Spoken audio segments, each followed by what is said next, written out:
Hello everyone, welcome to legal study. आज के इस पर्टिकुलर सेशन से हम स्टार्ट करने जा रहे हैं सिविल प्रोसीजर कोड 1908।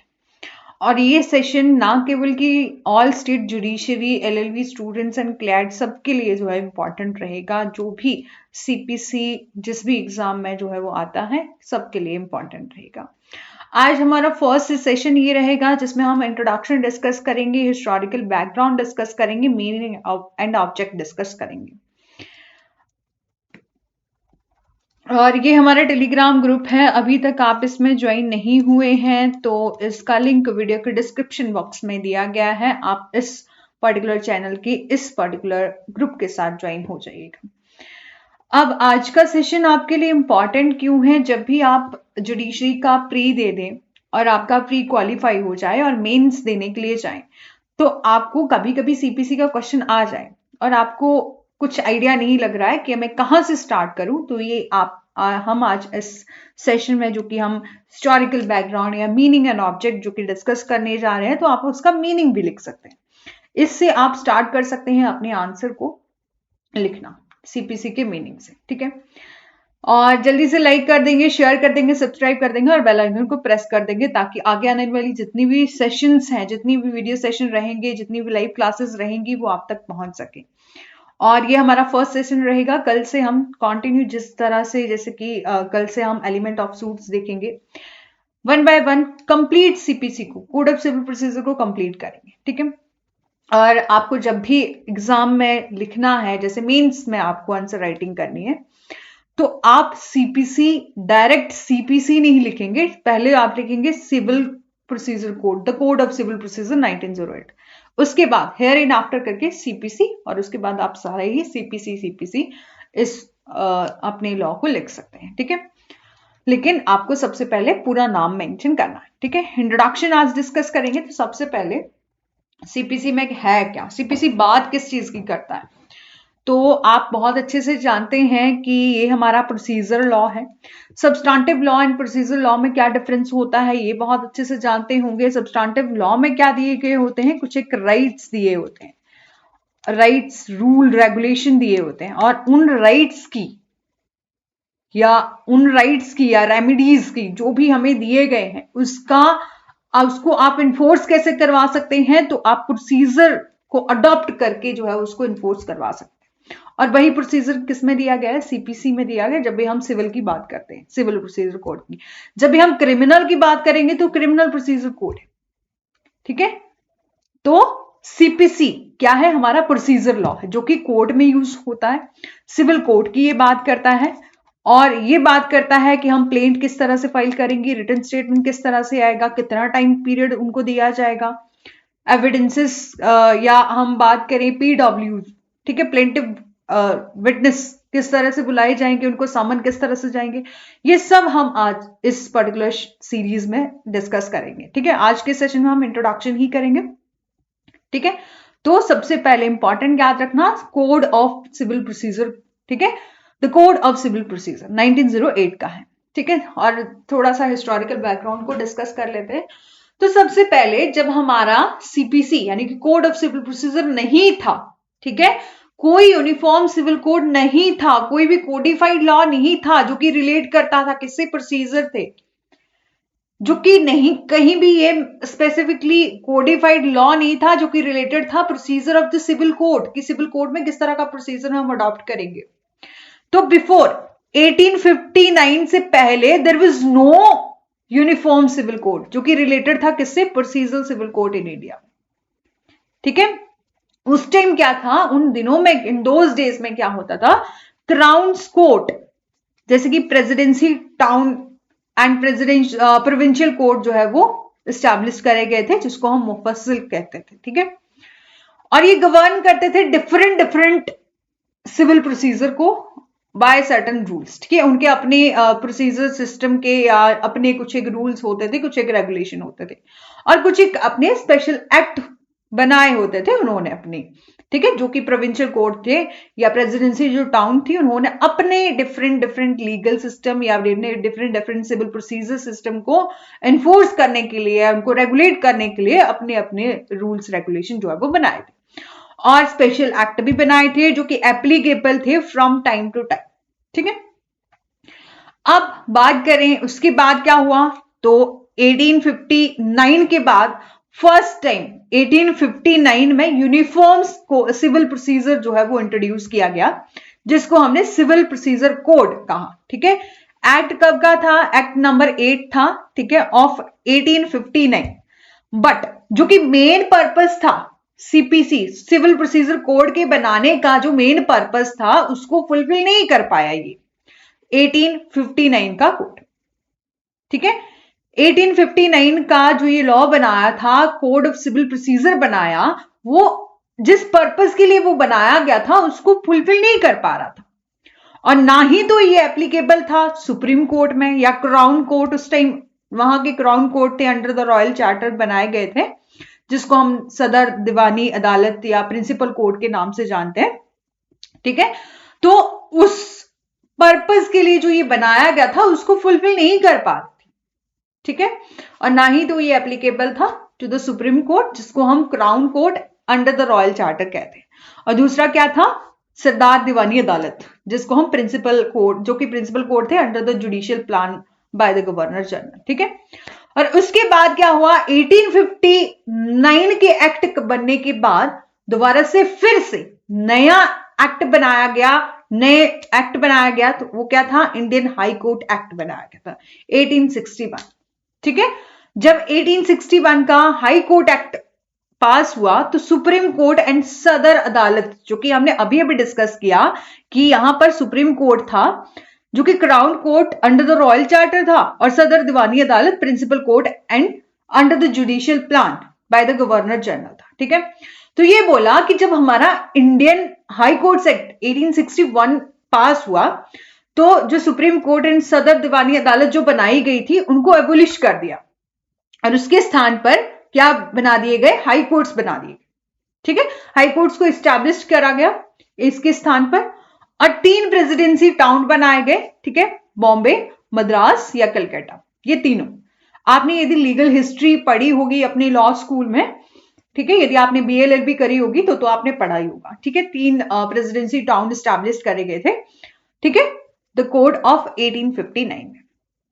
ठीक है, और ये जो हमारा 1859 का जो एक्ट बनाया गया था, जो कि हमने ये कहा कि वो जिसका पर्पस जो था उसको फुलफिल नहीं कर पा रहा था, वो एप्लीकेबल हुआ इन तीनों पर भी, Madras, Bombay and Calcutta high court पर। ठीक है, तो made applicable to the high court. और उसके बाद ये जो कोड बनाया गया था 1859 का, इसको अमेंड करा टाइम टू टाइम, क्योंकि हमने अभी भी बात करी, क्योंकि ये जिस पर्पस के लिए बनाया गया था उसको फुलफिल नहीं कर पा रहा था, इसलिए हमने बहुत बार टाइम टू टाइम जो है वो उसको अमेंड करा, रिप्लेस करा, पास किया, फिर दोबारा से फिर से 1877 का नया एक्ट बनाया, 1877 का नया एक्ट बनाया, सिविल प्रोसीजर कोड 1877। उसके बाद भी 1877 के कोड को भी दोबारा से अमेंड किया गया 1878 में और 1870, ठीक है, 1879 में, और उसके बाद भी 1882 में थर्ड कोड बनाया गया। ठीक है, थर्ड कोड इनेक्ट किया गया, सिविल प्रोसीजर वाज इनेक्टेड। ठीक है, और the code of civil procedure 1882 also amend किया गया था सेवरल टाइम, जो कि हमने कई बार अभी भी बात करी कि इसको बहुत बार अमेंड किया गया, क्योंकि अमेंडमेंट होना जरूरी है। अब हम ही देखें, हम अपने लॉ में अमेंडमेंट करते हैं क्योंकि टाइम या सिचुएशन को देखते हुए जो भी हमें नीड्स होती है उसके अकॉर्डिंग जो है वो उसमें अमेंडमेंट करते हैं। और इतना बड़ा लॉ, हम इतना बड़ा कोडिफाइड कोड बना रहे थे, ठीक है, तो वहां पर अमेंडमेंट करना तो बहुत जरूरी था। इसलिए सिचुएशन को देखते हुए, टाइम को देखते हुए, क्योंकि आप जानते हैं कि उस टाइम हमें इंडिपेंडेंस नहीं मिली थी, आजादी नहीं मिली थी, इसलिए हमने कई बार उसको चेंज किया। हमने नहीं किया, ब्रिटिशर के टाइम में वो ही करते थे। ठीक है, तो ये अमेंड हुआ several time. Ultimately the present code जो कि हमारा है, जो कि हम अभी पढ़ते हैं जिसको, और अपनी कोर्ट्स में एप्लीकेबल एनफोर्स करते हैं, या इसके प्रोसीजर को पढ़ते हैं और अपने कोर्ट्स में भी यूज करते हैं। तो कौन सा एक्ट था वो, कौन सा लॉ था? ठीक है, एक्ट तो नहीं बोलते इसको, कोड बोलते हैं, कोड ऑफ सिविल प्रोसीजर 1908। ठीक है, ये पास किया ओवरशैडो द डिफेक्ट, और जितनी भी इसमें के डिफेक्ट थे उनको खत्म करके एक नया कोड बनाया, the code of civil procedure 1908। ठीक है, अब यहां तक आपको हिस्ट्री समझ में आ गई होगी। ठीक है, हुआ क्या, हमने क्या क्या डिस्कस किया कि सबसे पहले हमने 1859 का एक्ट बनाया था, मतलब पहले कोई ऐसा कोडिफाइड लॉ नहीं था, और वहां पर प्रेसिडेंसी टाउन और प्रोविंशियल कोड बनाए जाते थे मुफस्सिल के टाइम पर। ठीक है, और वो अपना ही डिफरेंट लीगल सिस्टम जो है वो अडॉप्ट करते थे, सिविल प्रोसीजर अडॉप्ट करते थे, रेगुलेट करते थे सेवरल एक्ट को। उसको टाइम टू टाइम चेंज करा गया, और उसके बाद हमारा इंडियन हाई कोर्ट्स एक्ट आ गया 1861। ठीक है, वहां पर 3 हाई कोर्ट एस्टैब्लिश करे गए, मद्रास, बॉम्बे एंड कलकत्ता। वहां पर भी ये हमारा कोड ऑफ सिविल प्रोसीजर 1859 ही एप्लीकेबल हो रहा था, लेकिन बाद में टाइम को देखते देखते जो है वो उसको अमेंड करा गया, रिप्लेस करा गया, फिर 1877 का कोड आ गया। ठीक है, कोड ऑफ सिविल प्रोसीजर 1877। उसके बाद भी बहुत बार अमेंड हुआ, 1878 में अमेंड हुआ, 1879 में अमेंड हुआ, उसके बाद फिर से एक नया प्रोसीजर कोड जो है वो इनेक्ट करा गया, और फाइनल में हमारा the code of civil procedure 1908 जो है वो बनकर तैयार हो गया। ठीक है, आप जानते हैं मीनिंग क्या है, ऑब्जेक्ट है क्या है, ये बहुत ही ज्यादा इंपॉर्टेंट है, एक एक वर्ड को ध्यान से सुनिएगा। ठीक है, जो लॉ है जो कि रिलेटेड है किससे, प्रोसीजर से। ठीक है, और कहां पर एप्लीकेबल किया जाता है या कहां पर यूज किया जाता है, तो सिविल कोड में यूज किया जाता है, ताकि रेगुलेट किया जा सके और गवर्न किया जा सके किसको, प्रोसीजर को। और ये गवर्न करता है प्रोसीजर को by the code of civil procedure 1908। ठीक है, कि ये जो कोड ऑफ सिविल प्रोसीजर है ये ऐसा लॉ है जो कि रिलेटेड है प्रोसीजर से, जो कि रिलेटेड है प्रोसीजर जो भी अडॉप्ट किया जा रहा है, क्या प्रोसीजर है सिविल कोर्ट में, क्या कुछ जो है वो हम यूज कर रहे हैं, उसको रेगुलेट करता है, जिससे रिलेटेड है हमारा the code of civil procedure 1908। ठीक है, अब बात करें कितनी देर से हम बोल रहे हैं कि एक्ट नहीं बनाया, कोड बनाया। कोड का क्या मीनिंग है, हम सिविल प्रोसीजर एक्ट क्यों नहीं कहते। यदि मेरे से गलती से एक दो बार मुझसे स्लिप भी हो गया हो तो माफी चाहेंगे, आप सब जानते हैं कि हमारा कोड ऑफ सिविल प्रोसीजर है। ठीक है, तो कोड का लिटरली मीनिंग क्या है कि सिस्टमैटिक कलेक्शन करना है स्टैट्यूट की और बॉडी ऑफ लॉ को बिल्कुल अरेंज करना है, ताकि अवॉइड किया जा सके, इनकंसिस्टेंसी को अवॉइड किया जा सके और ओवरलैपिंग को भी अवॉइड किया जा सके। ठीक है, तो वर्ड कोड का क्या मीनिंग है, हम इसको एक्ट क्यों नहीं बोलते, हम कोड क्यों कहते हैं। कोड का लिटरल मीनिंग क्या है, सिस्टमैटिक कलेक्शन करना है स्टैट्यूट की और बॉडी ऑफ लॉ की, कि अरेंज किया जा सके और अवॉइड किया जा सके इनकंसिस्टेंसी को और ओवरलैपिंग को जो है वो अवॉइड किया जा सके। ठीक है, और मेन ऑब्जेक्ट क्या है कोड ऑफ सिविल प्रोसीजर का, कि कंसोलिडेट करना। कंसोलिडेट का क्या मीनिंग होता है, इकट्ठा करना। ठीक है, कि बॉडी ऑफ रूल को, रेगुलेशन को इकट्ठा करना, कंसोलिडेट करना, और हमें जरूरत पड़ेगी यदि तो हम उसको अमेंड भी करेंगे। अमेंड करेंगे जो कि लॉ है किससे रिलेटेड है, किससे, प्रोसीजर से। और कहां पर यूज किया जाता है, सिविल कोड में यूज किया जाता है जी, है ना। तो मेन ऑब्जेक्ट क्या है कोड ऑफ सिविल प्रोसीजर का, कि कंसोलिडेट करना और अमेंड करना जो लॉ है किससे रिलेटेड, प्रोसीजर से रिलेटेड। कहां पर यूज किया जाता है, सिविल कोर्ट में यूज किया जाता जी। ठीक है, अब हम देखते हैं कि इसका प्रियम्बल भी है एक छोटा सा। ठीक है, as such it enshrine preamble of the code. ठीक है, it was enacted to consolidate and amend the law related to the procedure to the follow in the code. ठीक है, कि इसका मेन ऑब्जेक्ट जो कि हमने अभी अभी डिस्कस किया कि कोड ऑफ सिविल प्रोसीजर को इनेक्ट किया जाता है, कंसोलिडेट किया गया है, ताकि इकट्ठा किया गया है जो भी बॉडी ऑफ रूल्स हैं उनको इकट्ठा किया और अमेंड किया जा सके ऐसे लॉ जो कि रिलेटेड है किससे, प्रोसीजर के, और फॉलो किए किसके द्वारा किए जाते हैं, कोर्ट के द्वारा जो है कोर्ट में जो है वो फॉलो किए जाते हैं। ठीक है, और सिविल कोर्ट हम कब से बोल रहे हैं कि सीपीसी का हम यूज कहां पर करते हैं, सिविल कोर्ट में करते हैं। तो सिविल कोर्ट के पास क्या होती है, हैविंग जुरिस्डिक्शन होती है। सिविल कोर्ट के पास सिविल जुरिस्डिक्शन होती है इन इंडिया में, ताकि हम रेगुलेट कर सकें जो भी हमारे सिविल एक्शंस हैं उनको कोर्ट में रेगुलेट किया जा सके। ठीक है, it regulate the action in civil court and parties before it or day of realization of its formality. Execution, decree या ऑर्डर, ठीक है, इन सब जो भी हमारे कोर्ट के द्वारा एक्शन लिए जाते हैं, कुछ भी प्रोसीजर अडॉप्ट किया जाता है, ठीक है।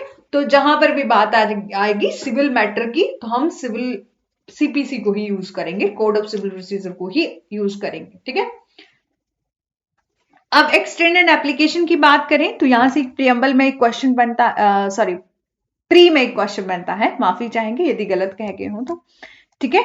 तो प्री में ही प्रीलिम एग्जाम जब होता है तो यहाँ पर एक डेट याद रखनी है आपको, एक, ठीक है, कि कोड ऑफ सिविल प्रोसीजर जो कि पास हुआ था 1908 में और कम इनटू फोर्स में कब आया है, 1 जनवरी 1909 में, ठीक है। ये आपको याद रखना है, ये इंपॉर्टेंट है थोड़ा सा, ठीक है। 1909 में जो है वो कम टू फोर्स में आया है, ठीक है। अब बात करें, ये कोड जो है वो एक्सटेंड करता है होल ओवर इंडिया, कहां को छोड़कर, state of Nagaland and tribal area को छोड़कर, ठीक है। और ये भी बोला गया यदि वहां का स्टेट चाहे तो ऑफिशियल नोटिफिकेशन के द्वारा, ऑफिशियल गजट में नोटिफिकेशन डाल के जो है वो इस हमारे CPC code of civil procedure के प्रोविजन को एक्सटेंड किया जा सकता है, ठीक है, यदि वहां का state of Nagaland and tribal area वहां की स्टेट चाहे तो, ठीक है। अब स्कोप की बात करते हैं, तो स्कोप में हम, अब स्कोप क्या होता है कि कहां कहां एप्लीकेबल होता है, कितने ऑर्डर हैं, कितने सेक्शन है ना, ये सब स्कोप में आता है, कितना बड़ा दायरा है। तो बात करें जब हम सिविल प्रोसीजर की बात करते हैं तो ये एग्जॉस्टिव है, एग्जॉस्टिव मीन कंप्लीट है। जब हम बात करेंगे स्पेसिफिकली जो कि डील करते हैं सिविल मैटर से या सीपीसी के जो प्रोविजन है, हमें जब भी हमें सिविल केसेस को के प्रोसीजर को देखना होता है तो हमें कोई और लॉ देखने की जरूरत नहीं है। मतलब ये कोड, हमारा कोड ऑफ सिविल प्रोसीजर क्या है, एग्जॉस्टिव है, ठीक है, ऑन द मैटर, जो कि स्पेसिफिकली डील करते हैं इससे, सीपीसी से, ठीक है। However, it is not exhaustive, बोला कि इसके अलावा ये एग्जॉस्टिव भी नहीं है, कंप्लीट भी नहीं है, जब हम स्पेसिफिकली ऐसे लॉ की बात करें जो कि किसी अदर स्पेशल एक्ट के साथ जो है वो डील करता है, ठीक है। कि यहां पर बोला हालांकि यह उन बिंदुओं पर संपूर्ण नहीं है, उन पॉइंट्स पर जो है वो एग्जॉस्टिव नहीं है जिन पर जो है विशेष रूप से चर्चा जो है हमारे सीपीसी में नहीं करेगी, ठीक है। मतलब यदि हम सीपीसी की बात करेंगे, कोड ऑफ सिविल प्रोसीजर की बात करेंगे, तो ये अपने आप में कंप्लीट है जब हम सिर्फ सिविल प्रोसीजर की बात करेंगे, तो जो कि यहां सीपीसी में मेंशन करा गया है। यदि हम बात करें किसी अदर कोई स्पेशल एक्ट बनाया गया है, ठीक है, स्पेशल एक्ट की बात करेंगे तो ये हमारा एग्जॉस्टिव नहीं है, ठीक है।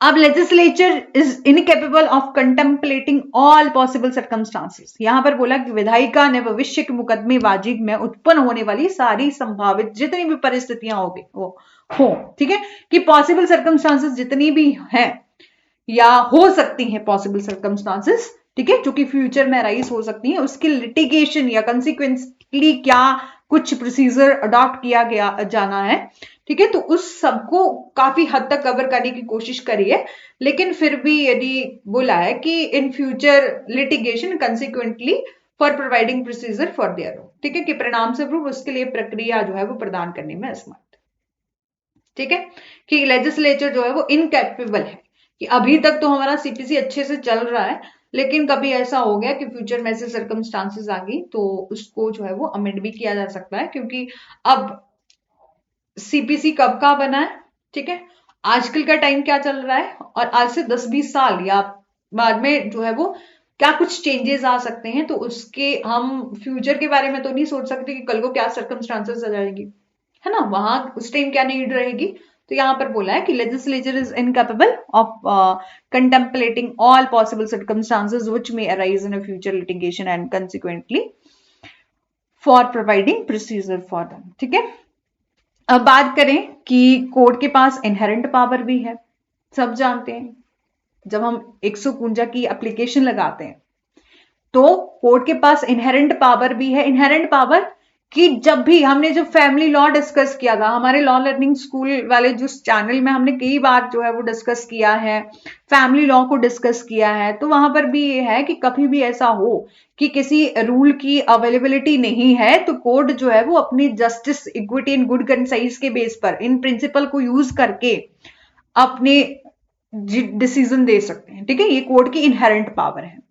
कि जब भी हमारे पास कोई पर्टिकुलर लॉ नहीं होगा तो हम अपने विधि विवेक के बल पर क्या दे सकते हैं, डिसीजन दे सकते हैं। ये कोर्ट के पास ये इनहेरेंट पावर है और इस इनहेरेंट पावर को लिमिट नहीं किया जा सकता। ये बोला ना कि कोर्ट स्पेसिफिकली प्रोवाइड करता है कि इस कोड में बिल्कुल ये नहीं है कि इस इनहेरेंट पावर को लिमिट किया जा सकता। The code shall be deemed to limit or otherwise affect the inherent power, कि कभी भी ऐसा नहीं माना जाएगा कि न्यायालय के लिए या अदालतों की प्रक्रिया के दुरुपयोग को रोकने के लिए ऐसा आदेश देने के लिए अदालत को अंतर्निहित शक्ति को सीमित या अन्यथा प्रभावित करता है। कि ऐसा नहीं है कि इनहेरेंट पावर दे दी है कोर्ट को तो वो अननेसेसरीली यूज किए जा रहे हैं। तो यही बोला कि किसी भी तरीके से लिमिट नहीं किया जा सकता, otherwise effect the inherent power of the court to make such order as may be necessary. ठीक है, जब भी नेसेसरी हो, ठीक है, तो आप कोर्ट जो है वो अपना इनहेरेंट पावर जो है यूज किया सकता है। ठीक है, यदि नेसेसरी हो, ताकि प्रिवेंट किया जा सके abuse of the process of the court. ठीक है, और ये कोड क्या है, हमारा जर्नल लॉ है। ठीक है, code is a journal law. आप जानते हैं सीपीसी क्या है, जर्नल लॉ है। अब हम बात करें, जैसे हमारा लैंड रेवेन्यू एक्ट है अपने अपने स्टेट का है, Himachal Pradesh land revenue, Rajasthan land revenue act, HP excise act, Punjab Haryana excise act, मतलब अलग अलग स्टेट का, राजस्थान एक्साइज एक्ट, इस तरह से अलग अलग हो सकते हैं। तो सीपीसी क्या है, जर्नल लॉ, जो कि ऑल ओवर द इंडिया जो है वो एप्लीकेबल है। ठीक है, हमने अभी अभी डिस्कस किया कि एक्सटेंड करता all over India except the state of Nagaland and other tribal areas. ठीक है, तो ये बोला कि ये एक जर्नल लॉ है, it does not effect the local law, ये इफेक्ट नहीं करता लोकल और स्पेशल लॉ इन फोर्स। ठीक है, यदि फिर भी कॉन्फ्लिक्ट आ जाए स्पेशल लॉ और इस कोड में, सीपीसी में, कोड ऑफ सिविल प्रोसीजर में कभी कभी कॉन्फ्लिक्ट आ जाए तो स्पेशल लॉ क्या होगा, प्रिवेल करेगा। जहां पर बात करी गई है कि इस स्पेशल लॉ को इसी जगह एप्लीकेबल करवाया जाना चाहिए, तो वहां पर स्पेशल लॉ जो है वो प्रिवेल करेगा। हाउएवर ये बोला कि हालांकि यदि हम बात करें, यदि स्थानीय या विशेष कानून क्या है, साइलेंट है, कि किसी एक पर्टिकुलर एरिया के स्पेशल लॉ भी बनाया गया लेकिन वो साइलेंट है, लोकल लॉ जो है बनाया गया लेकिन साइलेंट है, तब वहां पर ये जर्नल लॉ, हमारा कोड ऑफ सिविल प्रोसीजर ही क्या करेगा, प्रिवेल करेगा। ठीक है, अब बात करें स्कीम ऑफ कोड की, तो code of civil procedure comprise कर सकता है 2 पार्ट। ठीक है, सबसे पहले इसके बॉडी ऑफ कोड है, the body of code and the schedules. ठीक है, बॉडी ऑफ कोड में क्या है, 158 सेक्शन है जिसको डिवाइड किया गया है 12 पार्ट में। ठीक है, फर्स्ट पार्ट, ठीक है, फ्रॉम द फर्स्ट पार्ट, और द सेकेंड पार्ट में क्या है, रूल्स हैं और ऑर्डर है। आप जानते हैं कि रूल्स हैं और ऑर्डर है, ऑर्डर 51 है हमारे टोटल, और उनमें भी अलग अलग रूल्स हैं। ठीक है, अब बात करेंगे कि जो फर्स्ट पार्ट है जहां पर body lay down the principal, जो कि रिलेटेड है किससे, पावर ऑफ कोर्ट की बात करते हैं। फर्स्ट पार्ट में पावर ऑफ कोर्ट की बात करी गई है। सेकेंड पार्ट में कुछ एक शेड्यूल प्रोवाइड की गई है, जो कि शेड्यूल बताई गई है जो कि प्रोवाइड करती हैं क्या, procedure, method and manner and mode in which jurisdiction of the court में बी एक्सरसाइज, कि कोर्ट का क्या प्रोसीजर रहेगा, क्या मेथड रहेगा, कि क्या कुछ मैनर रहेंगे और मोड क्या रहेगा, इन विच द जुरिस्डिक्शन, जिसके हिसाब से जुरिस्डिक्शन या कोर्ट एक्सरसाइज कर सकता है। ठीक है, ओरिजिनली हम बात करें कि देयर वर 5 शेड्यूल्स हैं। ठीक है, कि फर्स्ट सेकेंड, ओरिजिनली जब हम बात करें तो कितनी शेड्यूल थी, 5 शेड्यूल थी, लेकिन but the schedule second, third, fourth और फिफ्थ को रिप्लेस कर दिया गया है by the subsequent amendment of the code. ठीक है, और फर्स्ट शेड्यूल में कितने ऑर्डर हैं, तो 51 ऑर्डर हैं, और ईच ऑर्डर में उसके अपने रूल्स हैं। ठीक है, जैसे ऑर्डर 21 में जो है वो कितने रूल्स हैं, तो 106 जो है वो रूल, तो इस हिसाब से वो ईच ऑर्डर के अपने अपने रूल हैं। अब बात करें द नंबर ऑफ रूल के जो है वो वेरी करते हैं from the order to order, कि ऐसा नहीं है ऑर्डर फर्स्ट होगा तो उसका भी रूल फर्स्ट, रूल सेकेंड, इस तरह से। ठीक है, कि नंबर ऑफ रूल्स जो है वो वेरी करते हैं order to order, and at the end of the rule there are जो है वो 8 अपेंडिक्स बताई गई हैं, जहां पर क्या बताया गया, फॉर्म किस तरह से होएगा, मतलब हमें प्रोफॉर्मा टाइप दिया गया है, फॉर्मेट दिया गया है कि प्लेंट किस तरह से लिखी जाएगी, प्लीडिंग किस तरह से होगी, जैसे प्लेंट रिटन स्टेटमेंट को हम प्लीडिंग कहते हैं, है ना, तो वो सब कुछ जो है वो मेंशन करा गया। और बी में क्या बताया गया है, ठीक है, यहां पे बोला कि सबसे पहले सुनिएगा, ये बोला कि फर्स्ट शेड्यूल में 51 ऑर्डर हैं और ईच ऑर्डर के अपने अपने कंटेन कुछ रूल्स हैं, ठीक है। और नंबर ऑफ रूल जो है वो वेरी करते हैं order to order. At the end of rule जो है वो देयर आर 8 अपेंडिक्स दिए गए हैं जो कि रिलेटेड है मॉडल फॉर्मेट से, प्लीडिंग से, यानी कि प्लेन किस तरह से लिखी जानी है, रिटन स्टेटमेंट किस तरह से लिखी जानी है, सब कुछ हमें बताया गया। प्रोसेस की भी बात करता है हमारा सीपीसी कि प्रोसेस किस तरह से की जाएगी, यानी कि प्रक्रिया किस तरह से होगी, क्या प्रोसेस हमें अडॉप्ट करना है जब हम समन देने के लिए जाएंगे। डिस्कवरी, इंस्पेक्शन और एडमिशन एडमिशन की एविडेंसेस किस तरह से लिए जाएंगे, कौन सा एविडेंस जो है वो एडमिसिबल होगा। इंस्पेक्शन किस तरह से की जाएगी, डिस्कवरी, है ना, डिग्री, एग्जीक्यूशन, यदि हमें डिग्री आ भी गई तो बाद में एग्जीक्यूशन कब हम फाइल करेंगे, है ना। ऐसा तो नहीं कि डिग्री आ जाती है उसके बाद केस खत्म हो गया। यदि कोई रिकवरी सूट है तो डिग्री मिल गई, उसके बाद हम एग्जीक्यूशन लगाएंगे, किस लिए, रिकवरी के लिए। सप्लीमेंटल प्रोसीडिंग, ठीक है, कि क्या और कुछ सप्लीमेंटल क्या प्रोसीडिंग चलाई जा सकती है, अपील, रेफरेंस, रिव्यू, मिसलिनियस, ये सब कुछ बताया गया। और इन सभी को हम जो है वो 1 by 1 जो है क्लासेस में डिस्कस करेंगे। अब साइलेंट फीचर क्या है इस कोड के, जो हमारा कोड ऑफ सिविल प्रोसीजर 1908 है, द मोस्ट इंपॉर्टेंट ब्रांच है हमारे प्रोसीजर लॉ की। और ये जनरली स्टूडेंट्स को बहुत टफ लगता है, लेकिन यकीन मानिए यदि आप डेली के डेली जो है वो हर एक लेक्चर को, या वीडियो सेक्शन रहेगी या लाइव भी सेशन होगा जिस भी तरीके से, तो आप डेली के डेली इसको सुनेंगे अच्छे से, तो काफी हद तक जो है वो आपका डर खत्म हो जाए, ठीक है। The code of civil procedure 1908 जो है वो one of the important branch है हमारे प्रोसीजर लॉ की। ये रेगुलेट करती है प्रोसीजर को, ठीक है, कि हमारे सिविल कोर्ट में किस तरह का प्रोसीजर हम अडॉप्ट करेंगे, किस तरह से हमें प्लेंट फाइल करनी है। प्लेंट होता है ना, प्लेंट फाइल, ओरिजिनल प्लेंट होती है, डुप्लीकेट प्लेंट होती है, तो हमें किस तरह से जो है वो फाइल करनी है। इसको हम 1 by 1 सब चीजों को कवर करेंगे, ठीक है। और ये बोला कि सिविल कोर्ट के पास अपनी जुरिस्डिक्शन भी होती है, सिविल जुरिस्डिक्शन होती है इन इंडिया। और ये कमिंग टू फोर्स में कब आया, 1 जनवरी 1909, ठीक है, 1909 में। और ये कंप्राइज करता है, अभी अभी हमने डिस्कस करा कि एक बॉडी एंड शेड्यूल्स, ठीक है।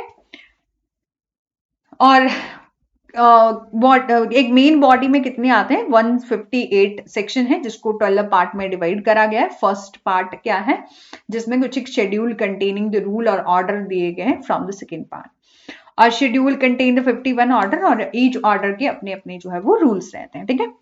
अब कोड क्या है, कोड के पास ठीक है, ये बोला कि ये जो हमारा सीपीसी है, जो कोड ऑफ सिविल प्रोसीजर है, एक टेरिटोरियल लॉ है।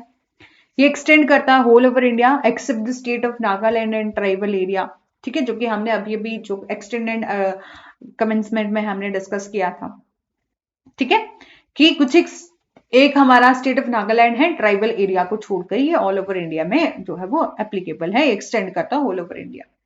और यदि वहां की स्टेट चाहे तो इसको through the notification of the official gazette में जो है वो एक्सटेंड करवा सकती है, ठीक है। और ये बोला कि it is sufficient significant to note that code made a procedure in civil code, very simply, ठीक है, कि वेरी सिंपली ये क्या है, हमारा प्रोसीजर लॉ है जिसको हम अडॉप्ट करके, जिस प्रोसीजर को हम अपना के क्या कर सकते हैं, अपने राइट्स की एनफोर्समेंट करवा सकते हैं, enforcement of right, liability and obligation of the citizen. Simple word में हम बात करें, ये हमारा कोड ऑफ सिविल प्रोसीजर क्या करता है, हमारा प्रोवाइड करता है mechanism for enforcement of substantive right, कि हमारे सब्सटेंटिव लॉ कौन कौन से हैं। जैसे हमारा कॉन्ट्रैक्ट लॉ हो गया, यदि कॉन्ट्रैक्ट में बोला गया है कि ये देखो एक बी और बी दो पार्टीज हैं, यदि बी ने क्या कर दिया, कॉन्ट्रैक्ट की ब्रीच कर दी, तो ए के पास भी कुछ ना कुछ राइट रहेंगे, तो उस राइट को इन्फोर्स किससे करवाएंगे, यदि हमारे पास सीपीसी होगा, हम उस प्रोसीजर को अडॉप्ट करके ही तो हम इसकी इन्फोर्समेंट करवाएंगे, ठीक है। तो इन वेरी सिंपल वर्ड बोला है कि कोड प्रोवाइड करता है mechanism for enforcement of the substantive form right, ठीक है। और द कोड क्या है, ये कोड क्या है, जर्नल लॉ है जो कि एप्लीकेबल है to the proceeding of all civil code, ठीक है, without prejudice the local law and special law in force. In case यदि कॉन्फ्लिक्ट आ भी गया, स्पेशल लॉ जो है वो प्रिवेल करेगा। यदि बात करी गई है कि इस स्पेशल लॉ को, जहां पर बोला गया कि स्पेशल लॉ है, इसको अप्लीकेबल करवाना बहुत जरूरी है ना, यदि वहां पर बोला गया है तो स्पेशल लॉ प्रिवेल करेगा। लेकिन जहां पर स्पेशल लॉ और लोकल लॉ साइलेंट है, वहां पर जनरल लॉ ही क्या करेगा, प्रिवेल करेगा। ठीक है, अब बोला है कि इस कोड को सेवरल टाइम में अमेंड करा गया, बहुत बार अमेंड करा गया। कितने टाइम में अमेंड करा गया, तो 30 टाइम जो है वो अमेंड करा ड्यूरिंग द 1909, ठीक है, and 1976 recently it was amended 1999 and 2002। ठीक है, vide code of civil procedure amendment act 1999, ठीक है, and code of civil procedure amendment act 2002। ठीक है, कितनी बार अमेंडमेंट हो चुकी है ना। एक फाइनल हमारे पास कोड बन के आया 1908 में, तो उससे पहले भी अमेंडमेंट हुई थी, उसके बाद भी कई बार अमेंडमेंट होगी, क्योंकि अमेंडमेंट करना बहुत जरूरी है। आप जानते हैं कि अमेंडमेंट करना बहुत जरूरी है, हमें जब जब नीड होगी तो तब हम अमेंडमेंट तो करेंगे, है ना। और ये जो हमारा एक्ट ऑफ 1999 है एंड 2002 का जो एक्ट है, अमेंडमेंट एक्ट है, code of civil procedure amendment act 1999 and code of civil procedure amendment 2002 come into force में कब आया, द सेम डे 1 जुलाई 2002। ठीक है, 1 जुलाई 2002, ठीक है, 2002, ठीक है, 2002।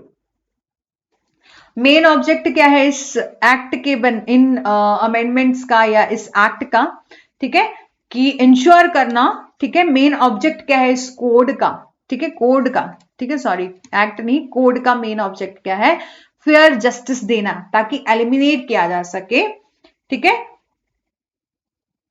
Ordinate delay in disposal of the cases, की जो हमारे सिविल केसेस आप जानते होंगे, आप कोर्ट में गए होंगे तो आपने देखा होगा कि बहुत सालों सालों तक जो है वो सिविल केसेस लटके रहते हैं, ऐसे मतलब पेंडेंसी में चले रहते हैं, पेंडिंग पड़े रहते हैं।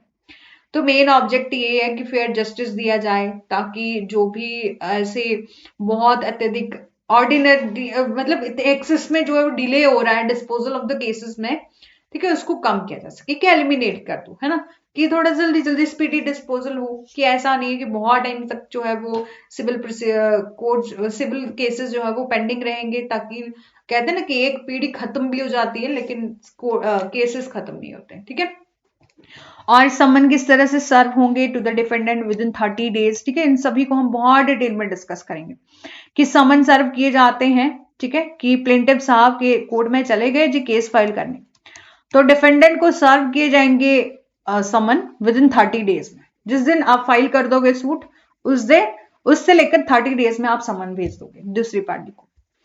और डिफेंडेंट जब उसको समन मिल गए, ठीक है, तो उसको अपेयर होना पड़ेगा कोर्ट में और आंसर देना पड़ेगा। उसके खिलाफ केस फाइल करा है तो आप आंसर भी दोगे आके। यदि आप आंसर नहीं दोगे तो क्या हो जाएगा, एक्स पार्टी हो जाएगा, उसका राइट खत्म हो जाएगा डिफेंडेंट का। यहां पर बोला defendant through the someone is required, कि उसको अपेयर होना पड़ेगा कोर्ट में और आंसर देना पड़ेगा जो भी उसके खिलाफ जो है केस फाइल हुआ है। और रिटर्न स्टेटमेंट उसको फाइल करनी पड़ेगी विद इन 30 डेज, और कोर्ट के पास पावर है या कोर्ट एक्सटेंड कर सकती है इस पीरियड को 90 डेज तक, ठीक है, 90 दिनों तक जो है उसको एक्सटेंड किया जा सके। फिर बोला कि the penalty for the defaulter denier non appearance in response to the summon has been enhance up to the 5000, ठीक है, तो ये सब हम जो है वो डिस्कस करेंगे बहुत डिटेल में, ठीक है, जब हम एक एक ऑर्डर को, रूल्स को इस तरह से डिवाइड करके करके एक एक सेशन में कंप्लीट करेंगे। ये बोला कि यदि समन के जवाब में कोई इनकार हो जाए या गैर नॉन अपेयरेंस हो जाती है तो जुर्माना जो है वो 5000 तक जो है वो बढ़ा दिया जा सकता है। If decree for the payment of money is not executed, ठीक है, यदि जो पैसे के भुगतान के लिए डिक्री जो निष्पादित करी नहीं की गई है तो निर्णय जो है वो देनदार को 3 महीने से अधिक की अवधि के लिए सिविल जेल में हिरासत में जा सकता है। ठीक है, तो इस तरह से सिविल कोड को भी काफी कुछ पावर दी गई है। यहाँ पर लोक अदालत की भी बात करी गई है कि कुछ एक प्रोविजन दिए गए हैं कि आप सिविल केसेस को सेटल कर सकते हो, डिस्प्यूट को आउटसाइड द कोर्ट में जाकर भी। जब लोक अदालत लगती है तो आप देखते हैं कि कितने ही लाखों में केस जो है वो सॉल्व किए जाते हैं। ठीक है, या जो बोला कि आप जो है वो कोर्ट के बाहर आउटसाइड द कोर्ट में ही आप डिस्प्यूट को सॉल्व कर सकते हो। ठीक है, आर्बिट्रेशन के माध्यम से, कैंसिलेशन के माध्यम से, मेडिएशन के माध्यम से, लोक अदालत के माध्यम से। और ये इसमें ये भी प्रोविजन है कंपनसेशन का कि दूसरी पार्टी को नुकसान हो गया, ठीक है, कि आपके किसी एक्शन की वजह से या आपने कोई काम किया है ना, उससे दूसरी पार्टी को नुकसान हो गया, तो आपको 50,000 तक जो कंपनसेशन भी दिया जा सकता है, दूसरी पार्टी को देना पड़ सकता है। और जो डिफेंडेंट फॉर द एक्सपेंसेस कि उसका क्या खर्चा रहा, लॉस, इंजरी, उसको इंक्लूड करके जो है वो आपको कंपनसेशन भी देना पड़ सकता है। With regard to the provision for appeal भी दिए गए हैं। ठीक है, अपील के भी प्रोविजन है, उसको हम 1 बाय 1 जो है वो डिस्कस करेंगे। ठीक है, और आज के इस इंट्रोडक्टरी सेशन में इतना ही। और जाते जाते ये कहूंगी कि हमारा टेलीग्राम ग्रुप है, अभी तक आप इसमें ज्वाइन नहीं हुए हैं तो हो जाइएगा। ठीक है, और लाइक कर दीजिएगा, शेयर कर दीजिएगा, सब्सक्राइब कर दीजिएगा और बेल आइकन को प्रेस कर दीजिएगा। कल हम एलिमेंट ऑफ सूट देखेंगे। ठीक है, जिस तरह से भी 1 बाय 1 हर एक सेशन को कंप्लीट करते हुए, कवर करते हुए चलेंगे। ठीक है, thank you so much. Do like, share and subscribe. Press the bell icon for further notification. Thank you.